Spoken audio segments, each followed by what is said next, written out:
नमस्कार जी, बहुत बहुत शुक्रिया राजेश जी, मोल जी, Yashpal Rao ji, Vanshaj Kohal ji, thank you very much for joining. Vikrant Mehra ji, Monil Chaudhary ji, सभी का स्वागत है जी। जल्दी से जल्दी आप जुड़ जाइए, तमाम बातें करेंगे जी।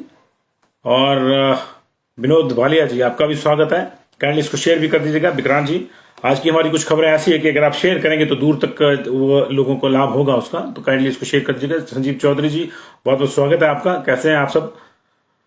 तमाम लोगों का स्वागत जी। मैं संजीव शर्मा हूं, आप फेसबुक पर हैं और पंजाब केसरी टीवी हिमाचल का प्राइम टाइम बुलेटिन देख रहे हैं, जिसमें हम देश विदेश और प्रदेश की तमाम ऐसी महत्वपूर्ण खबरों का एक बके आपको प्रेजेंट करने की कोशिश करते हैं, जो आपके लिहाज से जिन खबरों को जानना जरूरी है। पंकज जी, आपका भी स्वागत है। रोशनलाल नेको जी, थैंक यू वेरी मच आपके इस जुड़ाव के लिए, बहुत बहुत शुक्रिया। आप लंबे समय से हमारे दर्शकों में हैं, कई साल से लगातार आप जुड़े हुए हैं, इसके लिए हम आपके तहे दिल से शुक्रिया अदा करते हैं। संजय शांडिल जी, संदीप वर्मा जी, नमस्कार, कैसे हैं आप सब? ठीक हैं? विजय पटेल जी, थैंक यू, जय हो विजय हो। तो बहुत बहुत शुक्रिया जी तमाम लोगों का। विक्रांत मेहरा जी और शुक्रिया विक्रांत जी इस तारीफ के लिए। Amit Chaudhary ji, thank you very much. Chatar Singh ji, Lavnish Verma ji, Kamna Sharma जी, संजय शांडिल जी, दीपराम शर्मा जी, लवनीश वर्मा जी, शिवानी पठानिया, राणा राकेश, सुशील ठाकुर जी, अमन सिंह जी, रोशन मालपा जी, बड़े दिनों बाद मुलाकात हो रही है, कैसे हैं आप? लवनीश जी, कपिल सिंह गुलेरिया जी, अरुण कुमार जी, गुड इवनिंग। अमित जी, अमित चौधरी, लवनीश, अंशुल राणा, अतुल ठाकुर जी, आकाश कुमार जी। बहुत सी इंपॉर्टेंट खबरें आज हमारे पास है। छोटे बच्चों को परसों से वैक्सीनेशन का राउंड शुरू हो जाएगा। छोटे बच्चे बोले तो जो 6वीं 7वीं 8वीं में पढ़ते हैं, अगर एज के लिहाज से देखें इनको तो 12 से 14 साल के, क्योंकि 15 से 18 17 वालों को लगी थी, 15 16 17 वालों को, 18 से ऊपर वालों को पहले लग गई थी। 3 जनवरी से 15 से 17 का जो वर्ग था ये वर्ग उसको लग रही थी। और अब जो है परसों यानी 16 तारीख से, ये 16 मार्च से 12, 13 और 14 साल की उम्र के जो बच्चे हैं, 15 वालों को लग गई है, उनको लगेगी। यानी 6th 7th 8th या कोई 9th में ऐसा बच्चा बच गया जो 15 साल का नहीं हुआ, अभी 14 का ही है, तो उसको जो है ये वैक्सीनेशन लगेगी। पूरे देश में एक साथ ही अभियान शुरू होगा, हिमाचल प्रदेश में भी शुरू होगा। पूरी जानकारी आपको देंगे। उधर इसी बीच में वैक्सीनेशन के काम में महत्वपूर्ण भूमिका निभाने वाले एनएचएम कर्मियों को एक बड़ा झटका लगा है। उनकी मांग को लेकर सरकार ने आज सदन में एक बड़ा बयान दिया है। आज बजट सेशन का पेनल्टीमेट डे था, कल लास्ट डे है, तो आज जो है एक बड़ा बयान आया है। कि क्या बयान है इसकी बात करेंगे। उसके बाद कहां ये मामला जाएगा एनएचएम कर्मचारियों का, इसकी भी चर्चा करेंगे। पैसा आपका, मौज मानियों की। जी हाँ, आपके पैसे पर अब माननीय और ज्यादा मौज कर पाएंगे। पहले ही करते, मैंने ये नहीं कह रहा कि नहीं करते हैं, पहले ही करते हैं, लेकिन अब और ज्यादा कर पाएंगे। क्या ये पूरा मामला है ये भी आपको बताएंगे। झुग्गियां नियमित होंगी, सरकार इसके लिए बकायदा बिल लेके आई है। क्या बिल है, किस किस की झुग्गियां नियमित होंगी, ये आपको बताएंगे। शिमला में इस समय सीबीआई की रेड चल रही है, इससे हड़कंप मचा हुआ है। कहां ये रेड चल रही है, किस पे ये रेड चल रही है, क्यों चल रही है, इसकी भी जानकारी देंगे। उधर आउटसोर्स आंगनबाड़ी वालियों की आज रैलियां थी एक तरह से। आउटसोर्स वाले मुख्यमंत्री से मिलने आए थे रैली की शक्ल में। ये काफी लोग थे, 8-9 हजार के आसपास लोग थे। आंगनबाड़ी वालों की भी रैली थी, मिनी आंगनबाड़ी वर्कर्स की। कांग्रेस की भी रैली थी, जिसपे पुलिस के डंडे भी बरसे हैं थोड़े, कुछ लोगों को चोटें भी आई हैं और गिरफ्तारियां भी हुई हैं। उधर टीम इंडिया ने 238 रन से हराकर लंका फतेह कर ली है। 238 रन से मैच जीत लिया अपना दूसरा। लेकिन यही नहीं, टीम इंडिया ने आज की जीत के साथ एक इतिहास भी रचा है। वो गजब इतिहास क्या है, इसकी भी जानकारी देंगे। और पुलिस पे बैंड, जल रक्षक जेओआईटी पर क्या अपडेट है, इसकी भी चर्चा आपको जल्दी से जल्दी करेंगे। लेकिन सबसे पहले जो इस वक्त की बड़ी खबर है वो ये है कि शिमला में इस समय ईपीएफ के दफ्तर में सीबीआई की रेड चली हुई है और हड़कंप मचा हुआ है। बताया जा रहा है कि सीबीआई ने सोमवार शाम कसुम्पटी से स्थित ईपीएफ एम्प्लॉइज प्रोविडेंट फंड का जो दफ्तर है उसके एक बड़े अधिकारी से कुछ पूछताछ की थी और उसके बाद कुछ फाइलें अपनी जब्ती में ली थी, और उसको लेकर जो अभी भी रिकॉर्ड खंगाला जा रहा है।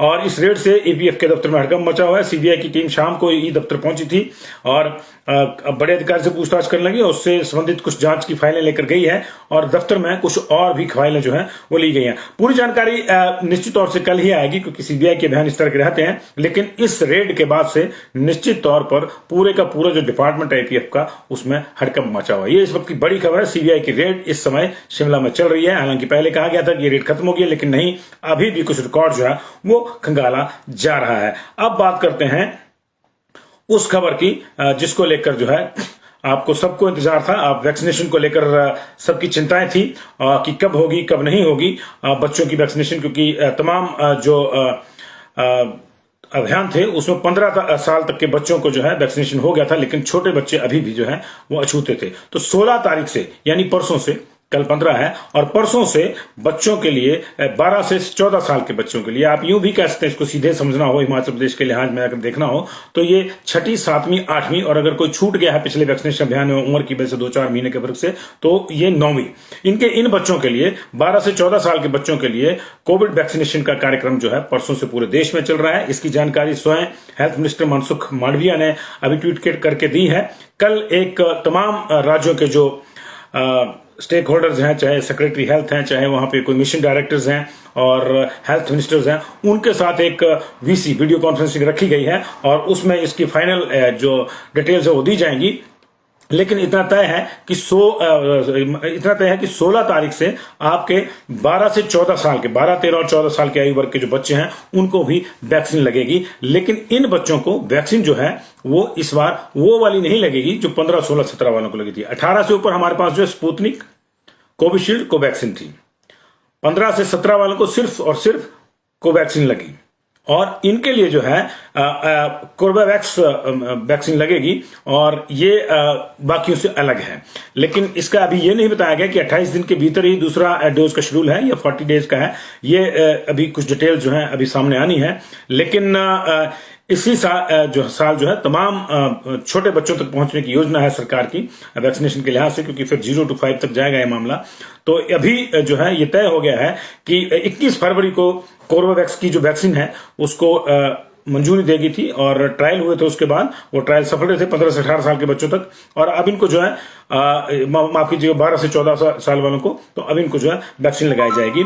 15 से 18 वालों को भारत बायोटेक की को वैक्सीन लगाई गई थी और इनको जो है बायोलॉजिकल ई कंपनी है, इनकी बनाई जो है कोर्बेवैक्स लगाई जानी है और ये स्कूलों में लगेगी। हमारी अभी जो एनएचएम हिमाचल प्रदेश के मिशन डायरेक्टर हैं उनसे बातचीत हुई थी। उन्होंने कहा कि ये स्कूलों में ही लगेगी और इसको लेकर तमाम वही शेड्यूल रहेगा जो पहले था। बच्चे स्कूल में बुलाए जाएंगे पहले की तरह से, जैसे 14 से 17 साल वाले बुलाए गए, 15 से 17 साल वाले बुलाए गए थे, वैसे 12, 13, 14 साल वाले के जो बच्चे हैं उस एज ग्रुप के बच्चों को बुलाया जाएगा, उनको वहीं पे स्कूलों में वैक्सीनेट किया जाएगा ताकि कोई प्रॉब्लम न है। उन्होंने बताया कि 2.5 लाख डोजेज जो है कोर्बेवैक्स के हमारे पास इस समय आ चुके हैं और ये सफिशिएंट है। 2.5 लाख के आसपास ही बच्चे हैं। पिछली बार जब ये 15 से 17 वालों को लगे थे तो 3,57,000 के आसपास बच्चों को वैक्सीनेट किया गया था। अभी ये जो बच्चे हैं 12 से 14 आयु वर्ग के, ये 2.5 लाख के आसपास रफ आइडिया उन्होंने हमको बताया और उन्होंने कहा कि 2.5 लाख डोजेज हमारे पास हैं और कोई किसी चीज की कमी नहीं है, सारा सिस्टम पहले से बना हुआ है। और हमें उम्मीद है कि इस बार क्योंकि मौसम भी प्रतिकूल नहीं है, अनुकूल है, तो ये 4 से 5 दिन में, ये मैक्सिमम 1 हफ्ते के भीतर जो है पूरे प्रदेश में फर्स्ट डोज जो है 12 से 14 साल के बच्चों को लग जाएगा।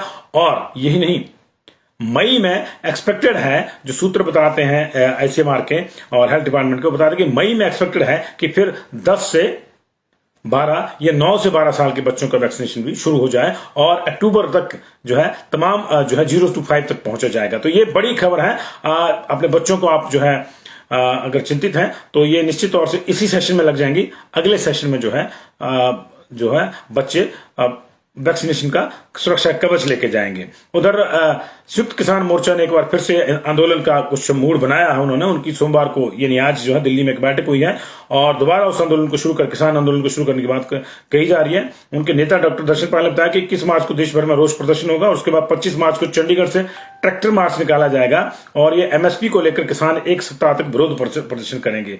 और अगर इसको पहले की तरह दोबारा करना है इस आंदोलन को, तो इसको लेकर भी चर्चा होगी। लेकिन इसी बीच में जो है कुछ संगठन जो है इनसे हट भी गए, यानी इनमें फूट भी पड़ गई किसान मोर्चा में और 11 संगठनों ने फिलहाल किनारा किया है इससे। 32 संगठनों का संदेश भेजा गया था, 18 के मौजूद रहे। 3 संगठनों ने जो है वैसे ही कहा कि हम लोग को आ नहीं सकते, लेकिन हमारी जो है उसमें शमूलियत मानी जाए। लेकिन 11 संगठन जो इसमें नहीं आए हैं, तो ये क्या पहले वाले रूप में होगा, क्या नहीं होगा, इसको लेकर काफी इफ्स एंड बट्स जो है अभी हैं। संसद के बजट सत्र का दूसरा चरण आज दिल्ली में शुरू हो गया और आज पहले दिन वित्त मंत्री निर्मला सीतारमण ने बजट पेश किया जम्मू कश्मीर के लिए जो केंद्र शासित प्रदेश है, और ये उनका तीसरा बजट है केंद्र शासित प्रदेश बनने के बाद। इससे पहले 17 मार्च 2021 को पहला बजट जो है वो रखा गया था, और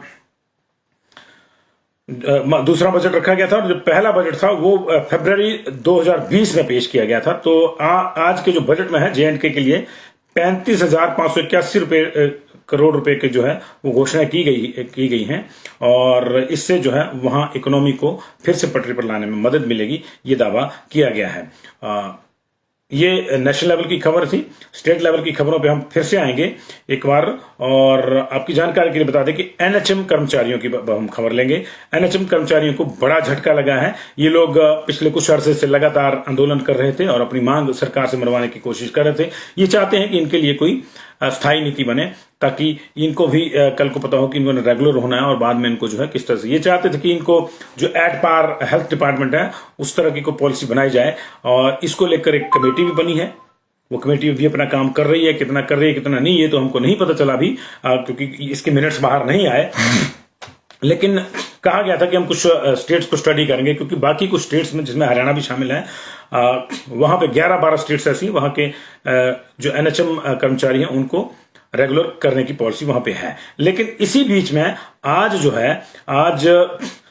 राज्य के health minister doctor Rajiv Saizal ने कांगड़ा के विधायक पवन कुमार काजल के एक सवाल के उत्तर में लिखित में बताया, ये डिस्कस नहीं हुआ लेकिन tabled on the floor of house था, तो ये लिखित माना जाएगा, इसको लिखित उत्तर माना जाएगा। उन्होंने कहा कि इस समय 1150 कर्मचारी अनुबंध पर लगभग 1230 आउटसोर्स पर जो है NHM में लगे हुए हैं, और इनकी सेवा संबंधी मामलों के समाधान के लिए पिछले महीने 8 फरवरी को एक कमेटी का गठन किया गया था, जिसमें कर्मचारी के प्रतिनिधि भी शामिल हैं। लेकिन उन्होंने कहा है कि ये रेगुलर नहीं होंगे। उन्होंने साफ तौर पे कहा है कि राष्ट्रीय स्वास्थ्य मिशन के तहत Himachal Pradesh state health society के अनुबंध व आउटसोर्स कर्मचारी हैं वो रेगुलर नहीं होंगे। तो ये NHM वालों को भी और एड्स कंट्रोल सोसाइटी वालों को भी एक तरह से झटका है।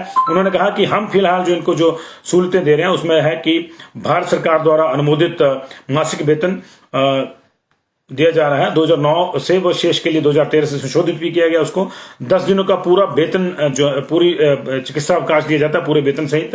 3 व 5 वर्ष का सेवा काल पूर्ण करने पर 10% और 5% की अतिरिक्त वेतन बढ़ोतरी दी जा रही है। EPF नियमों के तहत पात्र कर्मचारियों को EPF की सुविधा दी जा रही है। महिला कर्मचारियों को प्रसूति सुविधा अधिनियम 1962 के तहत अवकाश की सुविधा है। लेकिन 28 मार्च 2016 की सूचना का मामला वित्त विभाग से उठाया गया है, और इसमें वित्त विभाग ने प्रस्ताव में सहमति देने पर खेद जताया है, क्योंकि राज्य सरकार अपने कर्मचारियों को वेतनमान आदि प्रदान करने के उद्देश्य से स्वास्थ्य समितियों को अनुदान नहीं देती, उन्होंने साफ कहा है। तो इसके बाद अब NHM का आंदोलन किधर को जाता है किधर को नहीं, ये जो है एक बड़ा सवाल बन गया है, और इसको अब निश्चित तौर से जो है देखना होगा, क्योंकि काफी ज्यादा परेशानी में NHM के लोग थे, और इसमें सभी तरह के हैं, ड्राइवर से लेकर डॉक्टर तक सभी तरह के हैं और लोग हैं, और इसमें जो है इसको लेकर परेशानी जो है अब उन लोगों की बढ़ सकती है। तो क्या इनका रुख होगा क्या नहीं, ये तो वक्त बताएगा। फिलहाल ये खबर कि डॉक्टर राजीव सहजल जो स्वास्थ्य मंत्री हैं, उन्होंने स्पष्ट तौर से एक लिखित उत्तर में विधानसभा में ये कहा है कि इनको रेगुलर नहीं किया जाएगा। अगली खबर का रुख करते हैं। आज कैबिनेट थी, बहुत सी चीजें कैबिनेट में आने की कोशिशें उम्मीदें थी, लेकिन जो कुछ चीजें आई हैं उनकी चर्चा करेंगे। दो तीन बड़े फैसले हुए हैं। एक तो हुआ कि जो झुग्गियों वाले हैं, झुग्गियों में रह रहे लोग हैं, उनकी झुग्गियों का उनको मालिकाना हक दे दिया जाएगा। यानी ये जो सारा कार्यक्रम है इसके लिए एक बकायदा बिल लाया जाएगा, और वो बिल आज लाया भी गया हिमाचल प्रदेश विधानसभा में। और इसमें जो है झोपड़ियों में रहने वाले हजारों शहरी गरीबों को अपने मकान बनाने की खुशी प्रदान करने की कोशिश करी गई है। और ये 1974 से पहले जो लोग यहाँ प्रदेश में शहरों में शहरी इलाकों में 1974 से पहले जो झुग्गी झोपड़ी में रह रहे हैं, उनको 2 बिस्वा भूमि नए सिरे से जो है मकान व मालिकाना हक प्रदान करने के लिए दी जाएगी। इसके लिए बकायदा एक स्लम ड्वेलर बिल जो है वो लाया गया है। हालांकि उस बिल पे थोड़ा हंगामा भी हुआ आज, क्योंकि अभी कट मोशन चल रहे थे, कटौती प्रस्ताव बजट पे चल रहे थे, और उसी दौरान जो है सरकार ये बिल ले आई, क्योंकि दिन में ये कैबिनेट में ये फैसला हो गया था। और विपक्ष ने इस पर हंगामा ये कहकर किया कि ये हैपहैजर्डली लाया जा रहा है, आनन फानन में लाया जा रहा है, इस पर चर्चा होनी चाहिए। और विपक्ष ने भी कहा कि वो सिर्फ ऐसा नहीं चाहते कि मालिकाना हक ही दिए जाए 2 बिस्वा जमीन के, वो चाहते कि उनको बिजली पानी की दूसरी सुविधाएं भी जो दी जाए, और इसके लिए बकायदा बिल पर चर्चा होनी चाहिए। लेकिन सरकार पता नहीं किस जल्दबाजी में है, और इसके लिए समय नहीं दे रही है। तो इस बार जो है इसको लेकर जो है हंगामा हुआ और 5 मिनट के लिए सदन को स्थगित भी करना पड़ा। आपकी जानकारी बता दें कि पहली बार जो है हिमाचल प्रदेश विधानसभा में, जहां तक मुझे याद है 30 साल के मैं पत्रकारिता के अपने कार्यकाल में, पहली बार कट मोशन के दौरान को बिल आया है। कटौती प्रस्ताव चल रहे हैं और उसके बीच में ही जो है बिल आया, तो निश्चित तौर से इसको लेकर इफ्स एंड बट्स थे। लेकिन सरकार जो है इस बिल के माध्यम से कई चीजें साधने चाह रही है, क्योंकि चुनाव का वर्ष है। सबसे ज्यादा अगर लाभ इसमें कुछ को मिलेगा तो मुझे लगता है कि जो तिब्बती समुदाय के लोग रह रहे हैं, चाहे वो शिमला में, चाहे पोंटा में, चाहे धर्मशाला में है, उनको हम झुग्गी बस्ती कह लें, जो मर्जी कह लें, उनको इसका लाभ मिलेगा, क्योंकि वो 1974 वाले ज्यादा में वही होंगे। कुछ शहरों में हमारे जो बहुत ही कमजोर वर्ग है, वाल्मीकि वर्ग, उनको लाभ होगा, क्योंकि उनके नाम की भूमि नहीं है, उनको भी अभी तक हिमाचली पूरी तरह से कागजों में नहीं माना जाता, उनको लाभ होगा। और जो होना चाहिए, चाहे शिमला में वो कृष्णनगर वाला इलाका है वहां पे रहते हैं, चाहे दूसरे इलाके हैं 1974 से पहले वाले। अब ये देखना होगा इसमें कितना सही ये चलता है मामला, कितना नहीं चलता, उसका जो है एक बाकायदा फॉर्मेट बनेगा, उसके बाद चलेगा। लेकिन ये बिल आ गया है और इसको बिल को जो है संभवतः कल जो है ये पास भी हो जाएगा। इसके अलावा ये तो थी गरीबों के उद्धार की योजना, मान्यों का उद्धार भी हुआ है आज। एक मान्यों को जो है अपने परिवार के साथ प्रवास कहीं करना है, घूमने फिरने के लिए 4 लाख की जो सिटिंग एमएलए उनको 4 लाख रुपए पर एनम मिलते हैं, और जो एक्स एमएलए उनको 2 लाख रुपए पर एनम मिलते हैं।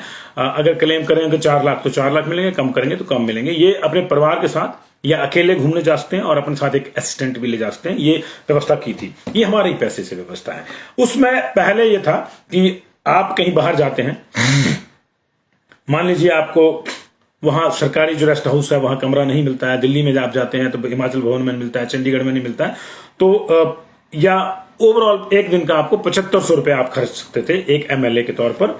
लेकिन अब ये शर्त हटा दी गई है, अब जितना मर्जी खर्चा। कहने को इस तरह से कहा जा रहा है इसको कि ये एक्चुअल बिल है, अगर 7500 से कम होगा तो जो बिल रेज किया जाएगा वो दिया जाएगा, लेकिन अगर बिल 20,000 का रेज किया जाएगा तो 20,000 मिलेगा एक दिन का। तो ये बड़ी मजेदार बात है। नॉर्मली होता है कि इस तरह का जो टाइम होता है उसमें ये पेंशन इत्यादि बढ़ाने की बात होती है, और एक ऐसी बैठक हो भी रही है कि शायद विधायकों की पेंशन बढ़ाने की बात हो रही है उसमें। उस बैठक का जो कोई आएगा कुछ सामने तो उसको देखेंगे। लेकिन अभी तो ये आया है कि अभी इस तरह से थोड़ा लाभ मिल गया है कि हिमाचल भवन में कमरा नहीं मिलेगा तो आप पूरे दिन का 7500 रुपया वसूल सकते हैं। इसको इस तरह से समझिए, ऐसा भी नहीं है कि कमरा 7500 का लेंगे, लेकिन बड़ी दिलचस्प बात है ये कि जनता के पैसे पर घूमने जाएंगे माननीय, और वो भी तब जाएंगे जब पूरी जनता 2 साल के कोविड को झेल झेल कर त्रस्त है और घर बैठी हुई है। ये 2 लाख थी पहले लिमिट, इसको 2019 में शायद 4 लाख कर दिया गया था अगर मैं गलत नहीं हूं तो। और अब जो है पूर्व विधायक 2 लाख कर सकते हैं साल में, और वर्तमान विधायक जो 4 लाख खर्च सकते हैं। इसमें उनका एक परिवार का सदस्य, पत्नी या एक असिस्टेंट जो है वो भी अलाउड रहता है। लेकिन सबसे बड़ा जो अभी है कि 7500 की जो कैप लगाई थी वो खत्म कर दिया है। अब अगर कोई 10,000 का खर्चा शो करता है एक दिन का तो उसको 10 मिलेगा, 20 का करता तो 20 मिलेगा, 1 लाख का करता तो 1 लाख भी मिलेगा। तो ये चीजें हैं। कहने को ये कहा जाता है कि जी हो सकता है 1500 का करे, लेकिन साहब आप जानते हैं कि फिर अब जो है, अब कभी भी मुझे नहीं लगता कि क्यों माननीय ठहरेंगे हिमाचल भवन के कमरों में जब उनको जो है 5 स्टार के रेट मिल जाएंगे। तो ये मामला है जी। इसके साथ जो सरकार ने अब दिल्ली में अपनी छवि चमकाने के लिए, चुनाव हिमाचल में, लेकिन दिल्ली में अपनी छवि चमकाने के लिए 90,000 पर एक और मीडिया कोऑर्डिनेटर रखने की बात करी है। अभी भी कुछ मीडिया समन्वयक जो है उसके काम कर रहे हैं, एक धर्मशाला में है, एक मंडी में है, एक शायद शिमला में है, और अब जो है एक बैठेंगे। पहले उनके एक मीडिया सलाहकार आए थे, वो बीच में नौकरी छोड़ के वापस चले गए थे। अब 90, उनको 1.5 लाख के आसपास मिलता था, अब 90,000 पर जो है एक और मीडिया समन्वयक जो दिल्ली में बैठाने की बात की। किसको वहां मोबिलाइज किया जाता है, किसको नहीं, ये बात की बात है, लेकिन कुछ ना कुछ जो है हो रहा है। कांग्रेस ने ये रखे थे, निश्चित तौर पे कांग्रेस ने भी रखे, लेकिन कांग्रेस ने आते ही रख दी थे। ये जो है लास्ट ईयर में रखे जा रहे हैं। मैं ये नहीं कह रहा हूं कि जाते जाते रखे जा रहे हैं, लेकिन लास्ट ईयर में रखे जाते हैं। वो सत्ता के पहले में रखे गए थे, ये लास्ट में रखे जा रहे हैं। और इसके अलावा उस चीज की भी नोटिफिकेशन हो गई है, जो 15% का ऑप्शन था उसकी मंत्रिमंडल ने नोटिफिकेशन दे दिया है। लेकिन पुलिस पे बैंड को लेकर कुछ नहीं हुआ है। पुलिस पे बैंड को लेकर आज कुछ नहीं हुआ है, और ये लंबे समय से मामला फंसा है। कहा यह जा रहा है कि ये जो है हफ्ता लगेगा, लेकिन कई हफ्ते हो गए इस पूरे मामले को लेकर। ये मामला फंसा हुआ है। कभी कहते हैं फाइनेंस में फंसी है, कभी कहते हैं जो है होम में फंसी हुई है, लेकिन समझ में नहीं आता कि कौन सा कीचड़ है होम या फाइनेंस में जिसमें ये मामला इनका फंस के रह गया है। अब आज कुछ और लोगों के भी मामले फंसे हुए थे, वो भी आज विधानसभा पहुंचे थे। उसमें आउटसोर्स कर्मचारियों ने एक बड़ी रैली वहां पे की, कह लीजिए, या वो मिलने आए थे, ऐसे कह लीजिए आप। मुख्यमंत्री उनसे मिलने बाहर भी आए। कर्मचारियों का जो पिछला आंदोलन हुआ उसमें वो नहीं आए थे, कर्मचारी चाहते थे कि आए, लेकिन आज जो है शायद जो सरकार के पक्ष के कर्मचारी संगठन है वो इनको आउटसोर्स वालों को लाए थे। तो मुख्यमंत्री बाहर आए थे, उन्होंने कहा कि आउटसोर्स वालों पर जो है हम अलग अलग राज्यों को स्टडी करेंगे। आप इस चीज को समझिएगा, इसका मतलब समझिएगा, अलग अलग राज्यों को स्टडी करेंगे। हम चाहते हैं कोई जल्दबाजी में नीति न बनाई जाए, उन्होंने ये भी कहा। और इनका जो है कोई सर्वमान्य हल जो है वो निकाला जाए। तो सर्वमान्य हल निकालना है, जल्दबाजी नहीं है। उधर आउटसोर्स कर्मचारी जो हैं वो उनका डाटा नहीं मिल रहा है, कंपनी उनका डाटा नहीं दे रही। तो आप समझ सकते हैं कि अभी आउटसोर्स का मामला जो अभी और लटकेगा। समिति बनाई हुई है, उसकी 3-4 बैठकें भी हो गई हैं, लेकिन बैठकों में क्या निकला है वो भी आप जानते हैं। इतना जोर है कि बड़ी संख्या में लोग थे तो मुख्यमंत्री उनसे मिलने आए, लेकिन साथ में उन्होंने ये भी कह दिया कि अगर मेरे को कोई आंख दिखाएगा तो फिर मैं उसकी सुन तो लूंगा लेकिन मानूंगा नहीं। जरूरी नहीं है कि मान लूंगा, तो फिर आंख दिखाने से काम नहीं चलेगा। उन्होंने परोक्ष में जो है ये उनको जो है एक तरह से एनपीएस संघ को शायद ये चेतावनी उन्होंने दी है। और आउटसोर्स वाले भी कुछ लोग जो थे वो वामपंथ के झंडे के नीचे आए थे, सीटू के बैनर के तले आए थे, शायद उनके लिए भी होगा। लेकिन असली मसला यही है कि अभी भी मामला इनका जो है फंसा हुआ है। एक और रैली हुई मिनी आंगनबाड़ी कार्यकर्ताओं की। बजट में उनको 900 रुपए बढ़ाए थे, 1700 रुपया आंगनबाड़ी कार्यकर्ताओं को बढ़ाया था, और इस तरह से आंगनबाड़ी सहायिका के पैसे बढ़े थे। लेकिन मिनी आंगनबाड़ी कार्यकर्ता चाहती है कि उनको भी जो है फुल फ्लेज्ड आंगनबाड़ी कार्यकर्ता की तर्ज पर 9000 रुपए मैक्सिमम दिया जाए। उनका यह भी तर्क है क्योंकि उनके साथ जो फुल फ्लेज्ड आंगनबाड़ी हैं वहां आंगनबाड़ी कार्यकर्ता के साथ एक आंगनबाड़ी सहायिका भी होती है, लेकिन मिनी आंगनबाड़ियों में सारा काम इन्हीं को करना पड़ता है, चाहे बच्चों को पढ़ाना या उनको संभालना है, और उनका जो भोजन इत्यादि है वो भी उनको बनाना पड़ता है। तो इस लिहाज से इनका काम जो है डबल है, और ये चाहती है कि उनको भी पैसे जो है 9000 दिए जाएं। और ये सरकार मानती है नहीं मानती है इस पे हम कुछ नहीं कह सकते, क्योंकि बजट में सरकार ने 900 रुपए इनके बढ़ाए हैं। 1700 रुपए जो आंगनबाड़ी कार्यकर्ताओं को बढ़ाए उनको 9000 मिलेंगे,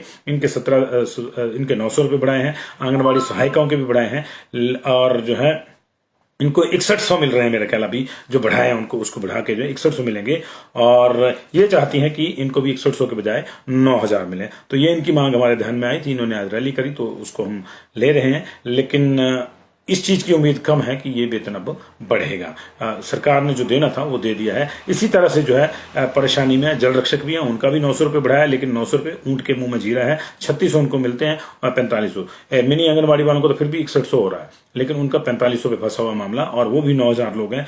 ये परेशानी जो है लगातार बनी हुई है जी, और इस परेशानी से कैसे पार पाते हैं कैसे नहीं। उधर आज रैली जो थी कांग्रेस की भी थी। कांग्रेस ने अलग अलग मुद्दों को लेकर, चाहे वो बेरोजगारी है, चाहे महंगाई है, चाहे दूसरी नाकामी है सरकार की, इनको लेकर युवा कांग्रेस की रैली थी, जिसमें कांग्रेस वालों ने भी उनको संबोधित किया। लेकिन उससे पहले जब रैली वाला मोशन था तो अच्छा खासा वहां पे हंगामा हुआ। कुछ जगह बैरिकेड टूटे, कुछ जगह डंडे भी पड़े, कुछ लोग घायल भी हुए हैं, कुछ लोगों को गिरफ्तार भी किया गया है। लेकिन जब ये रैली जो थी वो जनसभा में बदली कांग्रेस की, तो वहां पे माहौल बदल गया। वहां पे कांग्रेस के कुछ नेता जो शायद मुख्यमंत्री पद की दौड़ में है या किसी बड़े पद की दौड़ में है, सारे लोग उनके अपने अपने समर्थकों ने जब नारेबाजी करी तो एक तरह से ये खिचड़ी वाला माहौल बन गया। ऐसा लगा कि ये रैली सरकार के खिलाफ नहीं, ये आपस में ही शक्ति प्रदर्शन हो रहा है लोगों का। तो ये जो है उस लिहाज से ये मामला वहां पे फंस गया।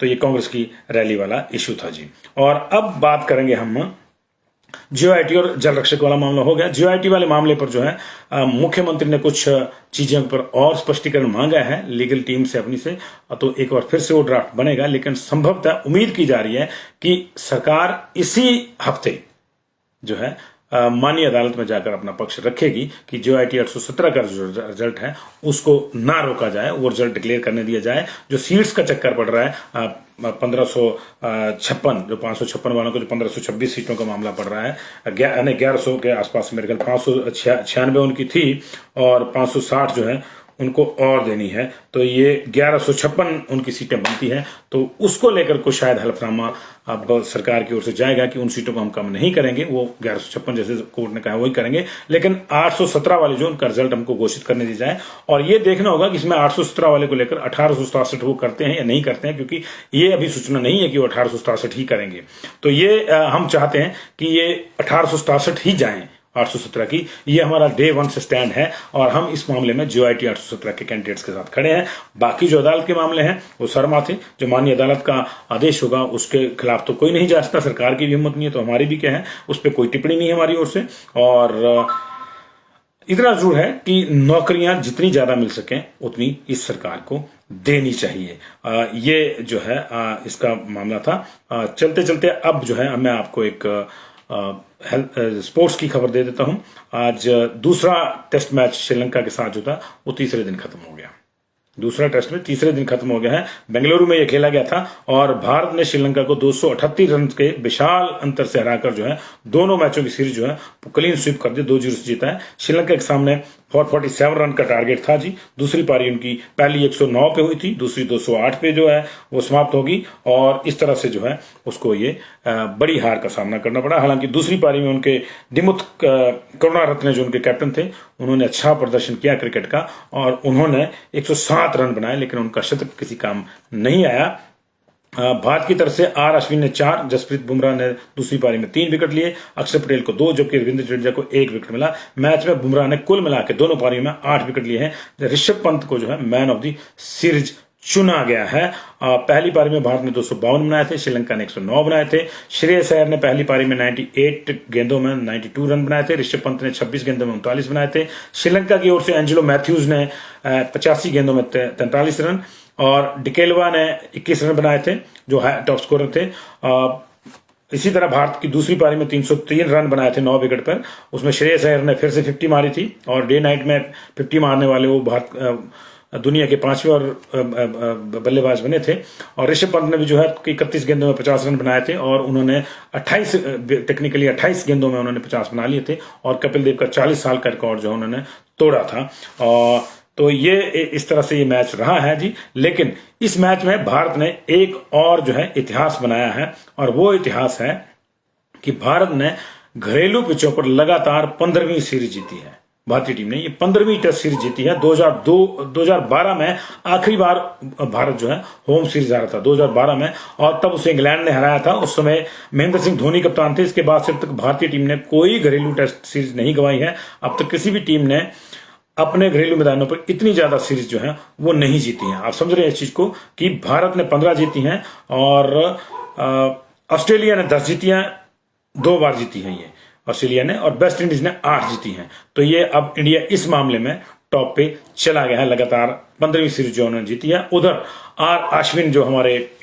लीडिंग स्पिनर हैं उन्होंने भी एक रिकॉर्ड बनाया है। उनकी अब 442 विकेट हो गए हैं और इस स्थिति में जो है वो डेल स्टेन का रिकॉर्ड उन्होंने तोड़ दिया है। साउथ अफ्रीका के डेल स्टेन जो थे तेज गेंदबाज, उनका 439 विकेट का रिकॉर्ड था और अब जो है अश्विन ने 442 विकेट हो गए, तो उन्होंने ये रिकॉर्ड तोड़ दिया है। हालांकि अभी कई और रिकॉर्ड टूटने बाकी हैं। उधर एक और समस्या इस सीरीज में जो देखने को आई वो आई थी कि विराट कोहली का बल्ला लगातार खामोशी का आवरण ओढ़े हुए है और पहली बार उनका जो एवरेज है टेस्ट का 5 साल में, पिछले 5 साल में पहली बार उनका टेस्ट का एवरेज 50 से नीचे गया है।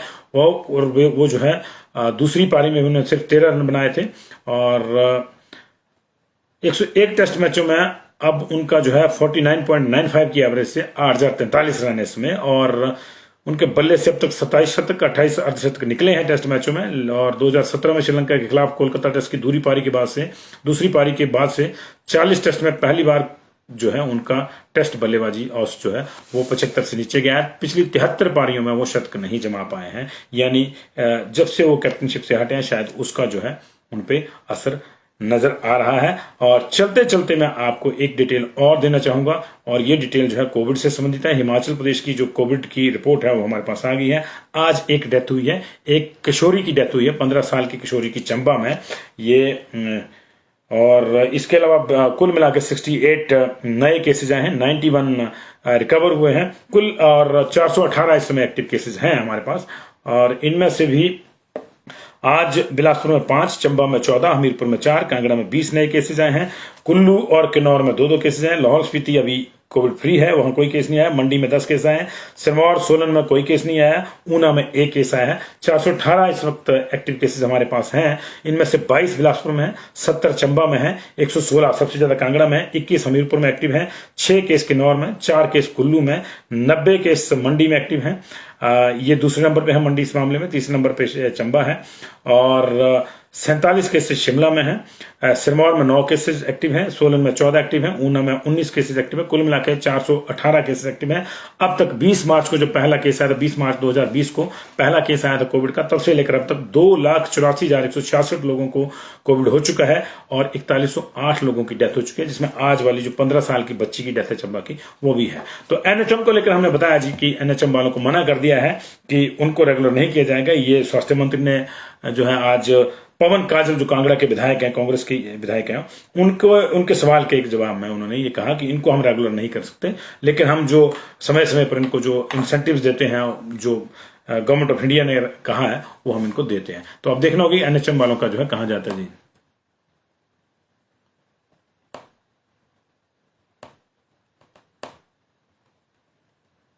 देखिए संजय जी और नरेंद्र जी जो है जस्टिस फॉर मेडिकल लेबोरेटरीज की बात कर रहे हैं जी।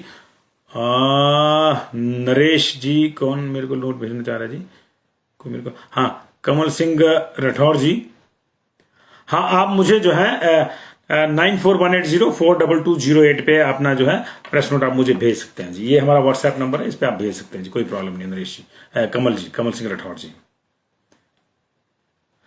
कारण एचपी एनएचएम का मैंने बताया कि माननीय स्वास्थ्य मंत्री डॉक्टर राजीव सैजल ने कहा है कि हम इनको रेगुलर नहीं कर सकते, क्योंकि ये सवाल लगा था कि क्या सरकार इनको रेगुलर करने की मंशा रखती है। ये सवाल जो है वो जो विधायक थे कांगड़ा के, उन्होंने लगाया था, और इस पर जो है राजीव सैजल स्वास्थ्य मंत्री ने कहा है कि एनएचएम के तहत प्रदेश स्टेट हेल्थ सोसाइटी में कार्यरत अनुबंध आउटसोर्स कर्मी रेगुलर नहीं होंगे, ये उन्होंने कहा है। लिखित में उन्होंने कहा है, ये प्रश्न के उत्तर में, प्रश्न ये मेरे ख्याल प्रश्न काल के दौरान आया नहीं होगा, तो इसको लिखित में पढ़ा हुआ माना जाता उत्तर को, यानी ये अटेंड हुआ है सवाल वहां पे। उन्होंने कहा कि 1150 कर्मचारी अनुबंध पे हैं, 1230 आउटसोर्स पे हैं, यानी 2380 के आसपास ही टोटल हैं। और पिछले 8 फरवरी को भी उन्होंने बताया कि कमेटी का भी गठन हुआ था, लेकिन इसके बावजूद जो है वित्त विभाग ने जो है इनको जो है कार्मिक और वित्त विभाग ने जो है मना कर दिया। उन्होंने कहा कि 28 मार्च 2016 की सूचना का मामला जो है हमने वित्त विभाग से उठाया था, लेकिन वित्त विभाग ने हाथ खड़े कर दिए हैं, और वित्त विभाग में ही पुलिस पेमेंट की फाइल भी फंसी हुई है। बहुत बहुत शुक्रिया जी आप लोगों का इस जुड़ाव के लिए। और एसएमसी पर भी अभी कोई मामला हुआ नहीं है जी, हालांकि इतना जरूर है कि कैबिनेट ने उनको एक फैसला ले लिया सरकार ने कि उनको हटाया नहीं जाएगा, और इसके अलावा कोई फैसला वहां पे अभी कोई पॉलिसी उस पर भी नहीं आई है जी। आप पूछ रहे हैं। अरुण मेहरा जी कह रहे हैं जी justice for medical laboratory technician batch wise भर्ती को लेकर हमने आपका ये बिल्कुल उठाया जी मामला।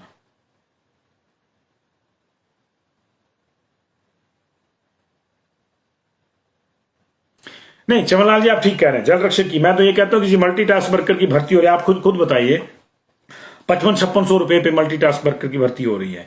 55-5600 रुपए में कौन क्या करेगा? जाहिर है कि कुछ साल बाद ये लोग भी कहेंगे कि हमको रेगुलर करो, तो आप पहले ही रख लो 55-5600 साल, मतलब कुछ साल बाद आपने रेगुलर करना, तो शोषण है। 5000-6000 में आजकल किसी का क्या बनता है? मानियों को एक दिन का जो भत्ता था वो 7500 रुपए भी कम लग रहा था। असलियत यह है, इसलिए उसकी कैप हटा दी गई। अब आप 8000 भी खर्च सकते हैं, 10,000 भी खर्च सकते हैं एक दिन का, लेकिन एक महीने में 5500 में कौन गुजारा करेगा? या 3600 से 4500 कर दिया उनका जल रक्षकों का, कैसे गुजारा होगा जी उनका?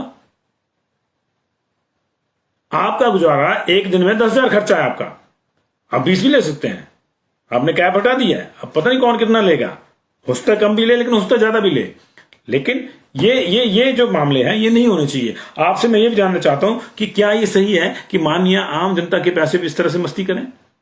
इस पर भी आप अपना जवाब दीजिएगा जी। एम के चौधरी जी, बिल्कुल बैच वाइज रिक्रूटमेंट की बात आप कर रहे हैं, बड़े लंबे अरसे से नहीं हुई है मेडिकल लेबोरेटरीज की, और वो होनी चाहिए टेक्नीशियंस की। थैंक यू वेरी मच जी, थैंक यू वेरी मच जी। 10 बजे से ज्यादा का समय हो गया है।